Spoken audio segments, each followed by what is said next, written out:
दोस्तों, क्या आप जानते हैं कि आचार्य रामचंद्र शुक्ल के अनुसार आदिकाल की असली पहचान क्या है और इसे विरगाथा काल क्यों कहा गया है? तो आज मैं 15 पेज का पूरा प्रकरण दो आपको इतनी आसान भाषा में समझाने वाली हूँ कि एक बार में याद हो जाएगा। और मैंने प्रकरण एक आदिकाल प्रकरण एक का वीडियो पहले ही बना दी हूँ, आप लोग उसको जाकर देखिएगा। तो नमस्कार दोस्तों, स्वागत है आपको अपने channel net Hindi with Kaveri में। आज हम पढ़ेंगे आचार्य रामचंद्र शुक्ल का आदिकाल प्रकरण 2, जिसको हम लोग अपभ्रंश काव्य वाला भाग कह सकते हैं। दोस्तों, ये जो आज हम लोग पढ़ने वाले हैं वो नेट, जीआरएफ, बीए इन हिंदी, एमए इन हिंदी और कॉम्पिटिटिव एग्ज़ाम के लिए बहुत बहुत महत्वपूर्ण है। तो चलिए शुरू करते हैं आचार्य रामचंद्र शुक्ल की किताब से आदिकाल प्रकरण 2। तो देखिए दोस्तों, जैसे मैं पढ़ाई करती थी, ज्यों का त्यों किताब आपके समक्ष रखा हुआ है। और आप भी जब भी बैठे इस वीडियो को देखने के लिए तो साथ में एक पेन और कॉपी ज़रूर रख के बैठे साथ में, और आप मेरे साथ साथ पढ़े और नोट्स बनाते जाएं। तो प्रकरण 2 अपभ्रंश काव्य शुरू करते हैं। शुक्ल जी के अनुसार अपभ्रंश काव्य क्या है, और ये लाइन बहुत महत्वपूर्ण है, मैंने लिख के भी रखा है, भी आई। तो शुरू करते हैं। जब से प्राकृत बोलचाल की भाषा न रह गई, तभी से अपभ्रंश साहित्य का आविर्भाव समझना चाहिए। पहले जैसे गाथा या गाहा कहने से प्राकृत का बोध होता था, वैसे ही पीछे दोहा या दुहा कहने से अपभ्रंश या लोक प्रचलित काव्य भाषा का बोध होने लगा। तो दोस्तों, इससे ये जो हमारा स्टेटमेंट है शुक्ल जी का, ये बहुत महत्वपूर्ण है। इसमें पूछा जाता है, हर एक तरह से प्रश्न बनता है। एक तो स्टेटमेंट दे देता है, उसके बाद पूछ देता है कि आदिकाल का सबसे प्रसिद्ध छंद क्या था। तो इससे स्पष्ट हो रहा है कि आदिकाल का जो प्रसिद्ध छंद था वो दोहा था, क्योंकि आदिकाल में ही अपभ्रंश काव्य प्रचलित थे, और अपभ्रंश का सबसे प्रिय जो हमारा छंद था वो दोहा या दुहा था। इस पुरानी प्रचलित काव्य भाषा में नीति, श्रृंगार, वीर आदि की कविताएं तो चली ही आती थी। जैन और बौद्ध धर्माचार्य अपने मतों की रक्षा और प्रचार के लिए भी इसमें उपदेश आदि की रचना करते थे। कहने का तात्पर्य है कि अपभ्रंश जो भाषा थी उसमें पुरानी प्रचलित काव्य भाषा में नीति, श्रृंगार, वीर आदि की कविताएं तो चलती ही थी, साथ ही साथ जैन और बौद्ध धर्म आचार्य अपने मतों की रक्षा, अपने धर्मों की रक्षा और प्रचार के लिए भी इसमें उपदेश दिया करते थे और रचना करते थे। प्राकृत से बिगड़कर जो रूप बोलचाल की भाषा ने ग्रहण किया, वह अभी आगे चलकर कुछ पुराना पड़ गया और काव्य रचना के लिए रूढ़ हो गया। अपभ्रंश नाम उसी समय से चला। जब तक भाषा बोलचाल में थी, तब तक वह भाषा या देश भाषा ही कहलाती रही। जब वह भी साहित्य की भाषा हो गई, तब उसके लिए अपभ्रंश शब्द का व्यवहार होने लगा, है ना।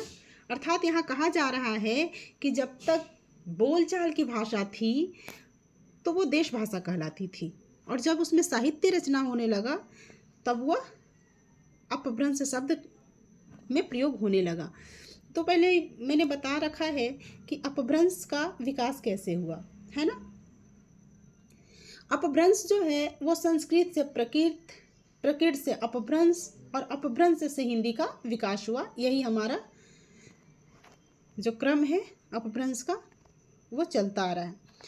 नेक्स्ट पैराग्राफ जो है, इसको पूरा मैंने हाईलाइट करके रखा है, इसको देखिएगा और इससे नोट्स ज़रूर बनाइएगा, वीडियो स्किप करके या फिर बाद में वीडियो देखकर, आप जैसे भी आपको सुविधा हो आप ज़रूर इसमें से नोट्स बनाइएगा। ये सारा प्रश्न हमारे लिए महत्वपूर्ण हो जाता है। भरत मुनि, जो कि विक्रम के 3री शती से थे, ने अपभ्रंश नाम न देकर लोक भाषा को देश भाषा कहा है। तो प्रश्न पूछा जाता है कि भरत मुनि ने देश भाषा किसे कहा है ना। चलिए, वर रुचि के प्राकृत प्रकाश, यहाँ स्पष्ट हो रहा है कि प्राकृत प्रकाश की जो रचना है वह रुचि की है। तो वररुचि के प्राकृत प्रकाश में भी अपभ्रंश का उल्लेख नहीं है। अपभ्रंश नाम पहले पहल बल्लभी के राजा धारसेन द्वितीय के शिलालेख में मिलता है। तो बहुत महत्वपूर्ण जो कि हमारे लिए बन जाता है, इसमें लिखा है कि वररुचि के प्राकृत प्रकाश में भी अपभ्रंश का उल्लेख नहीं हुआ है। तो स्पष्ट है, इससे दो प्रश्न बन सकते हैं कि एक तो प्राकृत प्रकाश किसकी है और दूसरा कि क्या प्राकृत प्रकाश में अपभ्रंश का उल्लेख है, तो नहीं है, है ना। अपभ्रंश नाम सबसे पहले कहाँ मिलता है, तो ये भी प्रश्न बनता है कि अपभ्रंश जो नाम है सबसे पहले कहाँ मिलता है, तो पहले पहल बल्लभी के राजा धारसेन द्वितीय के शिलालेख में मिलता है, जिसमें उसने अपने पिता गुहसेन, है ना, को संस्कृत प्राकृत और अपभ्रंश तीनों का कवि कहा है। तो धारसेन द्वितीय जो हैं वो अपने पिता गुहसेन को संस्कृत प्राकृत और अपभ्रंश के कवि कहा है। अब यहाँ देखते हैं नेक्स्ट, भामह जो कि विक्रम के 7वीं शती से थे ने भी तीनों भाषाओं का उल्लेख किया है। तो भामह भी जो हैं वो संस्कृत प्राकृत और अपभ्रंश के बात करते हैं, तीनों भाषाओं का उल्लेख करते हैं। अब बाण ने हर्षचरित्र, अब हर्षचरित्र किसका है, तो बाण का है। बाण ने हर्षचरित्र में संस्कृत कवियों के साथ भाषा कवियों का भी उल्लेख किया है। तो यहाँ पता चल रहा है कि बाण जो हैं वो हर्षचरित्र की रचना किए हैं और संस्कृत कवियों के अलावे उन्होंने भाषा कवियों का भी उल्लेख किया है। भाषा में क्या है, तो अपभ्रंश। इस प्रकार अपभ्रंश या प्राकृताभास हिंदी में रचना होने का पता हमें विक्रम की 7वीं शताब्दी में मिलता है। स्पष्ट है कि इस तरह से जो हमने ऊपर देखा, अपभ्रंश या प्राकृताभास हिंदी में रचना होने का पता हमें विक्रम की 7वीं शताब्दी में मिलता है। उस काल की रचना के नमूने बौद्धों की वज्रयान शाखा के सिद्धों की कृतियों के बीच मिलते हैं। अब ये देखिए, उस काल की रचना के नमूने बौद्धों की वज्रयान शाखा, बौद्ध के जो 2 शाखाएं थे, महायान और वज्रयान, उसमें वज्रयान शाखा के सिद्धों की कृतियों के बीच में मिलते हैं। अब है यहाँ पे संवत 990 में देवसेन नामक एक जैन ग्रंथकार हुए। अब देवसेन नामक एक जैन ग्रंथकार हुए। अब देवसेन एक ग्रंथकार हैं और उनकी रचना है श्रावकाचार, है ना। तो यहाँ स्पष्ट है कि उन्होंने भी श्रावकाचार नाम की एक पुस्तक दोहों में बनाई थी। चूँकि आदिकाल के सबसे प्रसिद्ध छंद दोहा था और दोहों में ही रचनाएं हुआ करती थी। तो श्रावकाचार नाम की एक जो पुस्तक है जो देवसेन के द्वारा लिखित है वो दोहों में बनाई गई थी, जिसकी भाषा अपभ्रंश का अधिक प्रचलित रूप लिए हुए है। यहाँ पर एक उदाहरण दिया हुआ है कि जैसे जोजिन शासन भाषयु सोमय कही अयउ सारू जो पालई सई भाऊ करी सो सरी पावई पारू। तो इसको देखेंगे, ये प्रश्न अगर ये दोहा दे देगा और पूछेगा कि ये दोहा किसकी है, तो ये दोहा देवसेन जो हैं उनकी है और श्रावकाचार से ली गई है। अब नेक्स्ट पैरा है, इन्हीं देवसेन ने दब सहाव पयास द्रव्य स्वभाव प्रकाश, जिसका नाम है दब सहाव पयास नामक एक और ग्रंथ दोहों में बनाया था। तो स्पष्ट है कि दब सहाव पयास और श्रावकाचार्य की जो रचना है वो देवसेन के द्वारा किया गया है और दोनों जो है वो दोहों में बना हुआ है, जिसका पीछे से माइल धवल ने गाथा या साहित्य की प्राकृत में रूपांतर किया, है ना। अब देखिए, दब सहाव पयास का रूपांतर किसने किया था, तो माइल धवल ने, ठीक है, बहुत महत्वपूर्ण। इसके पीछे तो जैन कवियों की बहुत सी रचनाएं मिलती हैं, जैसे श्रुति पंचमी कथा, योगसार, जसहर चरयु, णय कुमार चरयु इत्यादि, है ना, उसके बाद मिलती है। ध्यान देने की बात है यह है कि चरित्र काव्य या आख्यान काव्य के लिए अधिकतर चौपाई दोहे की पद्धति ग्रहण की गई। महत्वपूर्ण है कि चरित्र काव्य या आख्यान काव्य के लिए कौन सा छंद का प्रयोग किया गया, तो चौपाई दोहे की पद्धति ग्रहण की गई। पुष्पदंत के आदि पुराण और उत्तर पुराण चौपाइयों में है। अब देखिए पुष्पदंत की जो रचना है यहाँ बताया गया है कि आदि पुराण और उत्तर पुराण पुष्पदंत की रचना है और ये चौपाई छंद में है। उसी काल के आसपास का जसहर चरियु यशधर चरित्र भी चौपाइयों में रचा गया है ना। इसमें जसहर चरियु से जो चौपाई है वो भी दिया हुआ है। बिनु धवल ने सयड़ो की हलई, बिनु जीवेणी दोहु की चलई, बिनु जीवेणे मोक्ष को पावई, तुम्हारी शूकिम अपई आवई। और ये जसहर चरियु की चौपाई है। अब नेक्स्ट जो हमारा महत्वपूर्ण हो जाता है हमारे लिए वो यहाँ दिया हुआ है कि चौपाई दोहों की यह परंपरा हम आगे चलकर सूफियों की प्रेम कहानियों में, तुलसी के रामचरित्र में तथा छंद प्रकाश, ब्रजविलास, सबल सिंह चौहान के महाभारत इत्यादि अनेक आख्यान काव्यों में पाते हैं, है ना। एक तो जसहर चरियु से जो शुरुआत होता है, उसके बाद हम लोगों ने देखा कि चौपाई कहाँ कहाँ पाया जाता है। तो चौपाई दोहे की यह परंपरा यानी कि चौपाई और दोहे की परंपरा जो है आगे चलकर सूफियों ने भी अपनाया अपनी प्रेम कहानियों में। तुलसीदास के रामचरितमानस में तो पाया ही जाता है तथा छत्र प्रकाश, ब्रजविलास, सबल सिंह चौहान के महाभारत इत्यादि के अनेक आख्यान काव्यों में पाए जाते हैं। तो स्पष्ट हो जाता है कि ये सब में भी चौपाई और दोहे की परंपरा चली। बौद्ध धर्म में विकृत होकर वज्रयान संप्रदाय के रूप में देश के पूर्वी भागों में बहुत दिनों से चला आ रहा था। देखिए बौद्ध धर्म ही विकृत होकर वज्रयान संप्रदाय के रूप में देश के पूर्वी भागों में बहुत दिनों से चला आ रहा था। इन बौद्ध तंत्रिकों के बीच वामाचार अपनी चरम सीमा को पहुंचा। ये बिहार से लेकर आसाम तक फैले थे, है ना। तो कौन सा जो फैला हुआ था, तो वज्रयान संप्रदाय कहाँ से कहाँ तक, तो बिहार से लेकर आसाम तक फैले थे। और वो क्या कहलाते थे, तो सिद्ध कहलाते थे। 84 सिद्ध इन्हीं में हुए हैं जिनका परंपरागत स्मरण जनता को अब तक है। इन तांत्रिक योगियों को लोग अलौकिक शक्ति संपन्न समझते थे। किसको? 84 सिद्ध जो हुए उनको। ये अपनी सिद्धियों और विभूतियों के लिए प्रसिद्ध थे। राजशेखर ने कर्पूर मंजरी में भैरवानंद के नाम से एक ऐसे सिद्ध योगी का समावेश किया है। तो यह इंपॉर्टेंट हो जाता है कि कर्पूर मंजरी जो है वो किसका है, तो राजशेखर, और भैरवानंद जो नाम आया है वो कर्पूर मंजरी में ही आया है। इस प्रकार जनता पर इन सिद्ध योगियों का प्रभाव विक्रम की 10वीं शती से ही पाया जाता है, जो मुसलमान के आने पर पठानों के समय तक कुछ न कुछ बना रहा।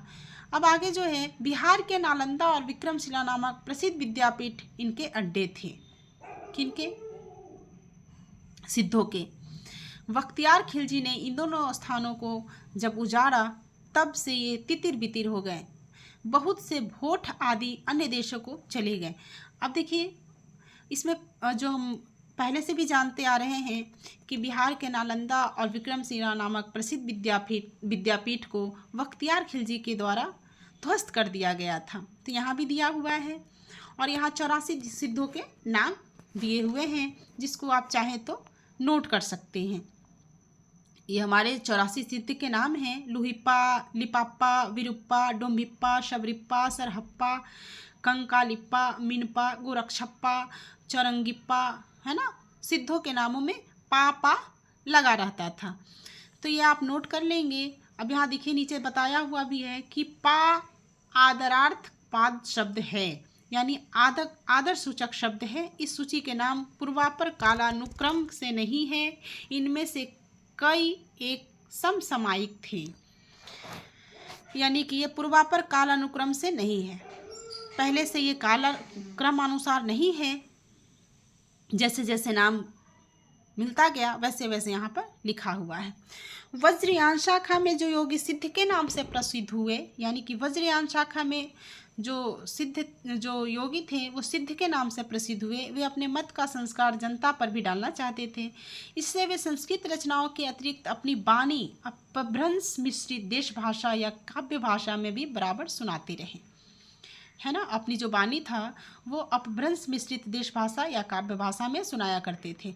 उनकी रचनाओं का एक संग्रह पहले हरप्रसाद शास्त्री ने बंगला अक्षरों में बौद्ध गान यो दोहा के नाम से निकाला। अब देखिए, हरप्रसाद शास्त्री ने बंगला अक्षरों में बौद्ध गान ओ दोहा जो है वो हरप्रसाद शास्त्री के द्वारा रचित है और वो बंगला अक्षरों में है ना। पीछे त्रिपिटकाचार्य राहुल सांस्कृत्यायन जी भोट देश में जाकर सिद्धों की और बहुत सी रचनाएं लाए। सबसे पहले हरप्रसाद शास्त्री ने बंगला अक्षरों में बौद्ध गान और दोहा के नाम से निकाला था। उसके बाद त्रिपिटकाचार्य राहुल सांस्कृत्यायन जी भोट देश में जाकर सिद्धों की और बहुत सी रचनाएं लाए। सिद्धों में सबसे पुराने सरह, जिनको सरोज वज्र भी हम लोग कहते हैं, जिनका काल डॉक्टर विनय तोष भट्टाचार्य ने विक्रम संवत 690 निश्चित किया है, उनकी रचना के कुछ नमूने नीचे दिए गए हैं। तो देखिए, इसमें इम्पॉर्टेंट है बौद्ध गान ओ दोहा जो कि हरप्रसाद शास्त्री के द्वारा है। सिद्धों में सबसे पुराने कौन हैं? तो सरह हैं और ये सरोज वज्र के नाम से जाने जाते हैं। ये तीनों हमारे लिए महत्वपूर्ण हो जाते हैं। तो आगे देखते हैं, अंत साधना पर जोर और पंडितों को फटकार, है ना, बहुत इम्पॉर्टेंट है। सरह पाद की रचना है ये, और ये बीपीएससी टीआरई के एग्ज़ाम में पूछे गए हैं। मैं जब खुद का तैयारी कर रही थी तो मैं ये नोट की होंगी, मुझे ऐसा लग रहा है। पंडी असल सत्य बखाणई देहई रुद्ध बसंत जानई अमणा गमन न तेन विखंडई तो भी अणि लज्जई भणई हऊ पंडिय, है ना। तो जही मन पवन संचरई रवि शशि नाही पवेश तही बट चित्त विमाम खरु सरेही कही उवेश घोर अघारे चंदमणि जिमि उज्जो करई परम महासुख ऐसे ऐखु कणे दुरी अशेष हरई जीवंत ह जो नौ जरई सो अजरामर होई गुरु उपय से विमलमयी सो पर धन्ना कोई। अब ये जो है ये सरह की रचना है। सरह जो हमारे सिद्ध हैं उनकी रचना है। अब आगे देखते हैं, दक्षिण मार्ग छोड़कर वाम मार्ग ग्रहण का उपदेश।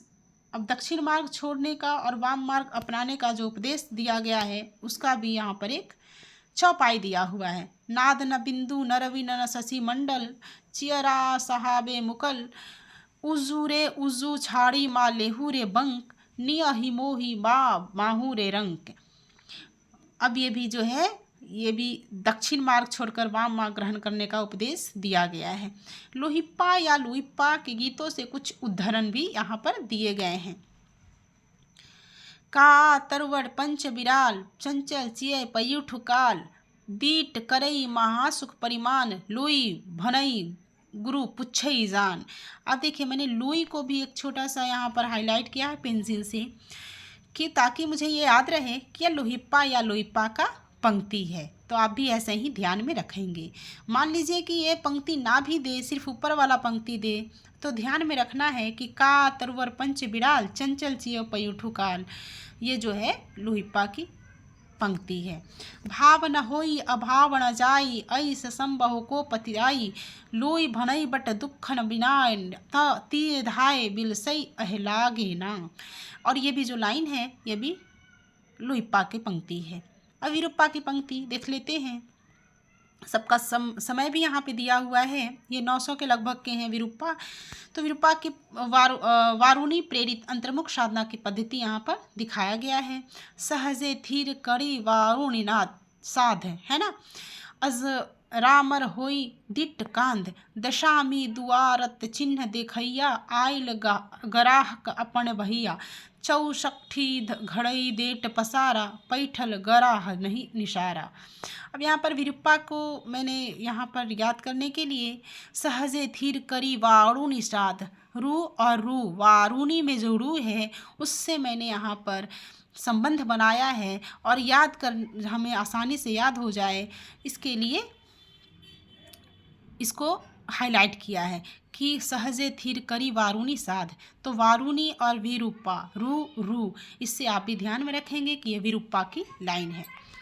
अब कन्हप्पा जो कि संवत 900 के उपरांत के हैं कि बाणी के कुछ खंड नीचे उद्धृत किए जाते हैं। तो कन्हप्पा की लाइन, एक्खणा किज्जई मंत्रण तंत्र मिया धड़नी लई केली करंत हणिया घर घरनी जा वण मंजई ताब की पंच वर्म बिहरई जई जिमिलोन विलज्जई पाण्य हितिमिध्यरणी लई चित्त समरस जई तखणे जड़ु पुन्नु तेसम नीत। अब देखिए, कन्हप्पा को याद करने के लिए, कन्हप्पा की पंक्ति को याद करने के लिए मैंने यहाँ पे ण को अंडरलाइन करके रखा है। यानी कन्हप्पा, कन्हप्पा में भी यहाँ पे आधा टबड़गी न लगा हुआ है। तो आप भी यहाँ पर देख लेंगे कि जहाँ पर न है वो कन्हप्पा की पंक्ति है, क्योंकि बड़ा मुश्किल है, ऐसे ध्यान में रखना। बिना ट्रिक, बिना सोचे समझे आप इसको याद नहीं कर सकते हैं। तो एक कण किंजई मंत्रण तंत्र, न कन्हप्पा वहाँ भी है। तो आप इस तरह से इसको याद रख सकते हैं, न से याद हो जाएगा कि कन्हप्पा की पंक्ति है। वज्रयानियों की योग तंत्र साधनाओं में मध्य तथा स्त्रियों का, विशेषतः डोमनी, रजकी आदि का अबाध सेवन एक आवश्यक अंग था। अब देखिए, वज्रयानियों की योग तंत्र साधनाओं में क्या था महत्वपूर्ण? तो मध्य तथा स्त्रियों का, विशेषतः डोमनी, रजकी आदि का अबाध सेवन है ना। मध्य, शराब और स्त्री का सेवन एक आवश्यक अंग था वज्रयानियों की योग तंत्र साधना में। सिद्ध कन्हप्पा डोमनी का आह्वान गीत इस प्रकार गाते हैं। डोमनी कैसे गाते हैं? नगर बाहरी डोम्भी तोहरी कुड़िया छई छोई जाई सो ब्रह्म नाड़िया आलो डोम्बी तोयसम करीब मसंग निघाण कन्ह कपाली जोई लाग 100 पदमा 64 पाखुड़ी तड़ी चढ़ी नाच डोम्बी पापुड़ी हालो डोम्बी जो पुच्छमई सद्भावे ऐसी जासी डोम्बी काहिरे नावे गंगा जमुना मांझेरे बही नाई। और आगे क्या है? मातंगी पोई लीले पर करई, है ना। तो इस प्रकार आप देखेंगे कि इसमें डोम्बी यानी डोमनी का जिक्र किया गया है। तो ये भी कन्हप्पा का ही पंक्ति है। आगे देखते हैं, ये भी कन्हप्पा की पंक्ति है। बाहुति डोम्बी बाहल डोम्बी बाटत भइल उछारा सदगुरु पाव अपय जाइब पुनु जिन औवारा का नावड़ी खंटी मन करियाल सदगुरु बाणे घर धर पतवाल चिया थीर करी गहुरे नाई अन्न उपाय पार न जाई। इस प्रकार ये कन्हप्पा की पंक्ति यहाँ पर दिया हुआ है। कापालिक योगियों से बचे रहने का उपदेश घर में सास ननद आदि देती ही रहती थी, पर वे आकर्षित होती थी, जैसे कृष्ण की ओर गोपियाँ होती थी। अब सास ननद के द्वारा उपदेश जो दिया गया है उसका भी यहाँ पर चौपाई दिया हुआ है। राग देश मोहि लाई अछार परम भीख लवई मुक्ति हार मारे सासू ननद घड़ेसाली मारिया कन्ह महिल कवाली। थोड़ा घट के भीतर का बिहार देखिए क्या है। नारी शक्ति दिय धरिय खदे अनह डमरू बाजई बिरनादे कान्ह कपाली जोग पैठ अचारे देह नारी भी हरई अकारे। इस ढंग का कुकुरिप्पा का एक गीत दिया हुआ है। जो भी गीत है वो हमारे लिए महत्वपूर्ण हो जाता है, क्योंकि गीत पूछ देता है कि किसका है। ससुरी निंद गेल बहुड़ी जागल, ससुरी निंद गेल बहुड़ी जाग कानेट चोर नीलका गई माग दिवसई बहुड़ी काढ़ई डरे भा रति भैल कामरु जा। रहस्य मार्गियों की सामान्य प्रवृत्ति के अनुसार सिद्ध लोग अपनी वाणी को ऐसी पहेली के रूप में भी रखते थे जिसे कोई विरला ही बुझ सकता है। सिद्ध तांतिपा की अटपटी वाणी।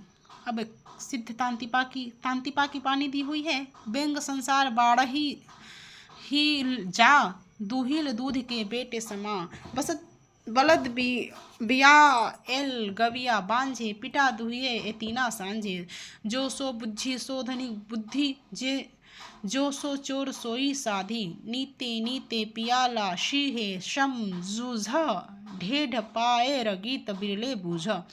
बौद्ध धर्म ने जब तांत्रिक रूप धारण किया है ना, तब उसमें से 5 ध्यानी बुद्धा और उनकी शक्तियों के अतिरिक्त अनेक बोधिसत्वों की भावना की गई जो सृष्टि का परिचालन करते हैं। अब देखिए, वज्रयान में आकर महासुखवाद का परिवर्तन हुआ। ये बहुत महत्वपूर्ण है कि महासुखवाद का परिवर्तन कहाँ हुआ, तो वज्रयान में आकर। अब ये सब को हम लोग थोड़ा स्किप करते हैं और आगे जो हमारे लिए महत्वपूर्ण है उसको देखते हैं। रहस्यवादियों की सार्वभौम प्रवृत्ति के अनुसार ये सिद्ध लोग अपनी वाणियों के सांकेतिक दूसरे अर्थ में भी बताया करते थे, जैसे का, तरवर, पंच विराल। अब इसका अर्थ क्या है, तो पंच विराल बौद्ध शास्त्र में निरूपित पंच प्रतिबंध से है, जो कि आलस्य, हिंसा, काम, चिकित्सा और मोह, ये 5 चीज़ जो है ये पंच विराल के नाम से जाना जाता है। ध्यान देने की बात यह है कि विकारों की यही 5 संख्या निर्गुण धारा के संतों और हिंदी के सूफी कवियों ने ली। अब यही जो है सिद्धों की वाणी को ही सूफी काव्य ने भी अपनाया। सूफी काव्य निर्गुण धारा। हिंदू शास्त्रों में विकारों की बनती संख्या 6 है। गंगा, जमुना, मांझे, बहिरे नाई, ईला पिंगला के बीच सुषुम्ना नारी के मार्ग से शून्य देश की ओर यात्रा, है ना। ईला पिंगला के बीच सुषुम्ना नारी के मार्ग से शून्य देश की ओर यात्रा, इसी से वे अपने वाणियों की भाषा को सांध्य भाषा कहते थे। तो सिद्धों की भाषा क्या थी, तो सांध्य भाषा कहलाती थी। ये बहुत महत्वपूर्ण है। इसको हालांकि मैंने हाईलाइट नहीं किया है, लेकिन आप लोग इसको नोट जरूर कर लीजिएगा। अब हम जो आगे पढ़ेंगे, जो हमारे लिए इम्पोर्टेंट है, उसको देख लेते हैं।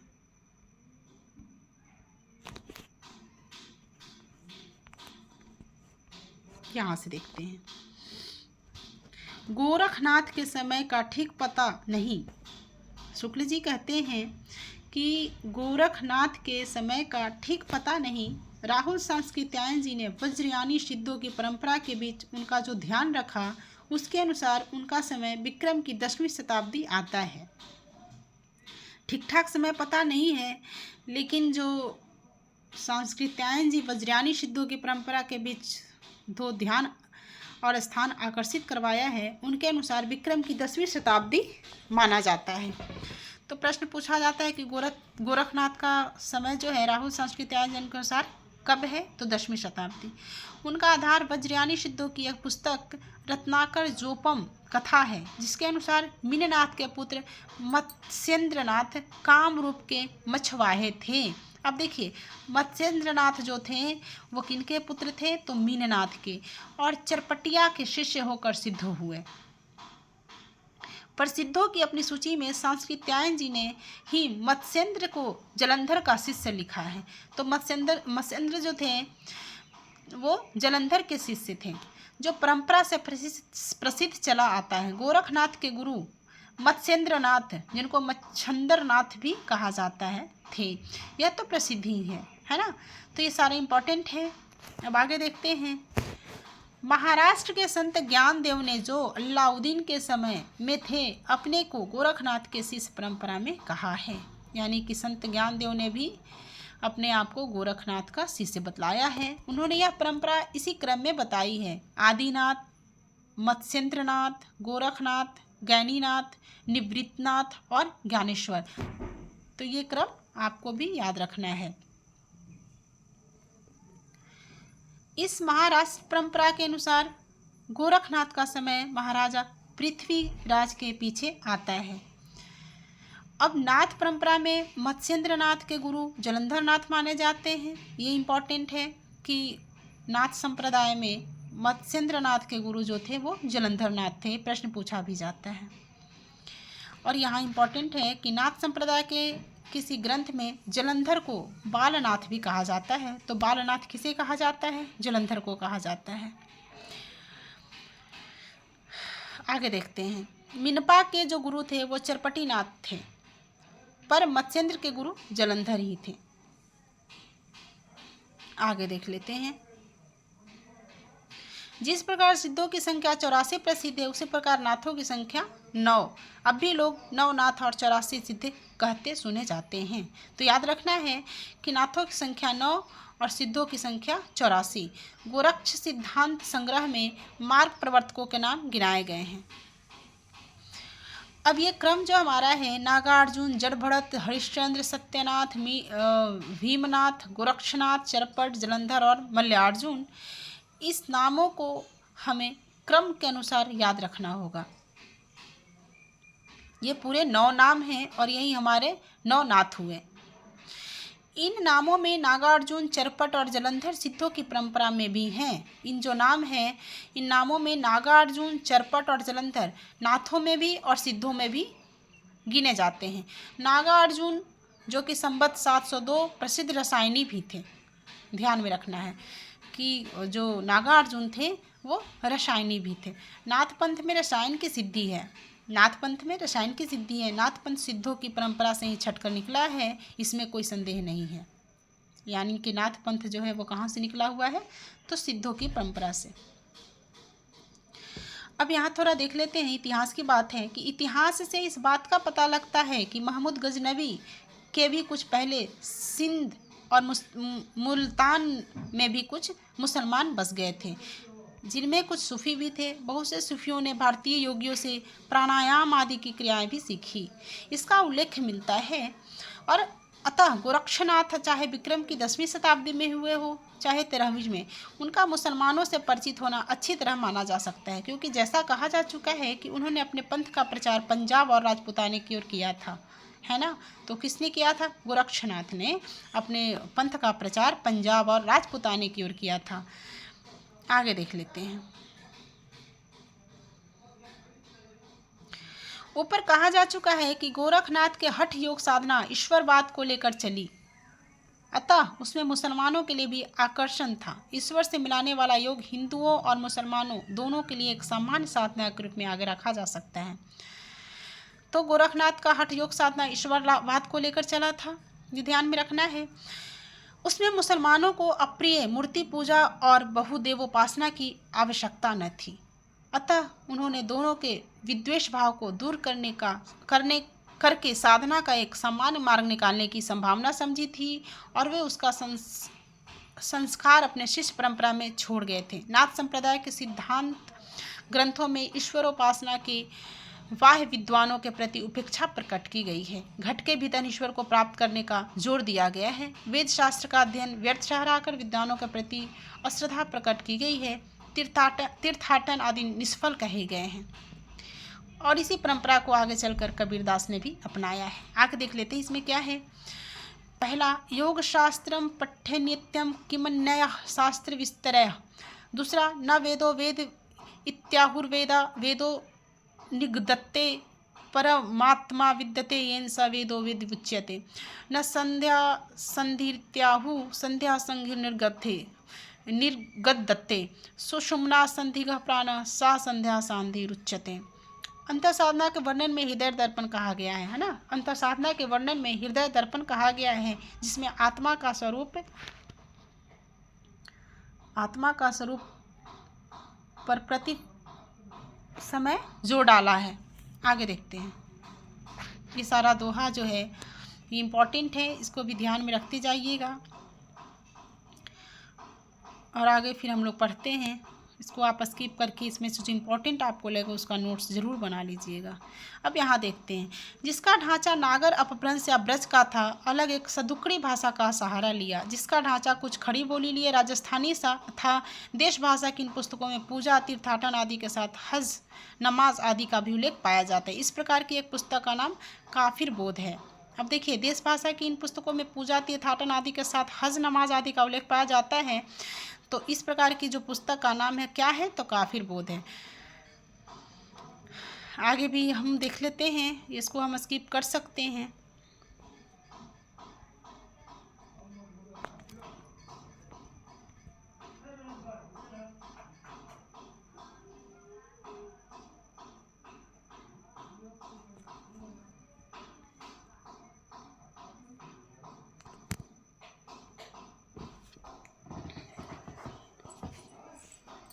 यहाँ देख लेते हैं। पहली बात है भाषा। सिद्धों की उद्धत रचनाओं की भाषा देश भाषा मिश्रित अपभ्रंश या पुरानी हिंदी की काव्य भाषा है। यह तो स्पष्ट है कि सिद्धों की उद्धत जो रचनाओं की भाषा है वो देश भाषा मिश्रित अपभ्रंश या पुरानी हिंदी काव्य भाषा है। उन्होंने भरसक उसी सर्वमान्य व्यापक काव्य भाषा में लिखा है जो उस समय गुजरात, राजपूताने और ब्रजमंडल से लेकर बिहार तक लिखने पढ़ने की शिष्ट भाषा थी, पर मगध में रहने के कारण सिद्धों का भाषा में कुछ पूर्वी प्रयोग भी मिले हुए हैं। पुरानी हिंदी की व्यापक काव्य भाषा का ढांचा सौर सेनी प्रसूत अपभ्रंश अर्थात ब्रज और खड़ी बोली है ना, ब्रज और खड़ी बोली जिसको पश्चिमी हिंदी भी कहते हैं का था, वही ढांचा हम उद्धृत रचनाओं के देखते हैं क्या है। जोशो मारिया पैठो जाप किंच करंत जावे, यानी जब तक, ताब तब तक, मई कोई इत्यादि प्रयोग में पाते हैं। ये प्रयोग मागधी प्रसूत पुरानी बंगला के नहीं, सौर सेनी प्रसूत पुरानी पश्चिमी हिंदी के हैं। सिद्ध कन्हप्पा की रचनाओं को यदि हम ध्यानपूर्वक देखें तो एक बात साफ झलकती है, वह यह कि उनके उपदेश की भाषा तो पुरानी टकसाली हिंदी जिसको काव्य भाषा कहते हैं है, पर गीत की भाषा पुरानी बिहारी या पूर्वी बोली मिली है। यही भेद हम आगे चलकर कबीर की साखी रामायणी गीत, जिसको रामायणी को गीत भी कहते हैं, की भाषा में पाते हैं। साखी की भाषा तो खड़ी बोली राजश्रित मिश्रित सामान्य भाषा सधुकरी है, पर रामायणी के पदों की भाषा में काव्य की ब्रज भाषा और कहीं कहीं पूर्वी बोली भी है। तो ये बहुत इंपॉर्टेंट है कि साखी की भाषा तो खड़ी बोली राजस्थानी मिश्रित सामान्य भाषा सधुकरी जिसको कहते हैं, तो सधुकरी भाषा साखी में है, और रामायणी के पदों की भाषा काव्य की ब्रज भाषा और कहीं कहीं पूर्वी बोली भी है। तो दोस्तों आज हम लोग बस यही तक रहने देते हैं। ये हमारा प्रकरण 2 का पार्ट 1 था। आगे भी शुरू करेंगे, जहाँ हमारा ख़त्म हो रहा है वहीं उसी पैराग्राफ से आगे शुरू करेंगे, और वो आदिकाल प्रकरण 2 रहेगा। तब तक के लिए नमस्कार। और इस वीडियो को आप अंत तक ज़रूर देखिएगा, नोट्स ज़रूर बनाइएगा, आपके लिए बहुत बहुत महत्वपूर्ण है।